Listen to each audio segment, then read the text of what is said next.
Welcome to our channel. If you want to activate your OneExpense card online, follow these step-by-step instructions to ensure everything is set up properly and works smoothly. Step 1. Begin by gathering all necessary materials and information you'll need for the activation process, including your account details, identification, and the specific card, device, or service you're activating. Step 2. Access the appropriate platform by opening your web browser or mobile app. Make sure you're using a secure internet connection to protect your personal information during the process. Step 3. Locate the activation section within the platform. This is typically found in your account settings under a menu labeled Activate, Register, or Get Started. Look for clear instructions or prompts. Step 4. Enter all required information accurately, including card numbers, serial codes, or account credentials. Double-check each entry to avoid errors that could delay activation.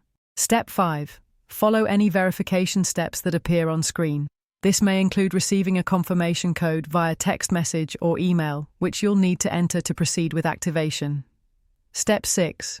Review all terms and conditions carefully before accepting. Make sure you understand any fees, limitations, or usage policies that apply to your activation. Step 7. Complete the activation by clicking the final confirmation button. You should receive an on-screen message indicating successful activation, along with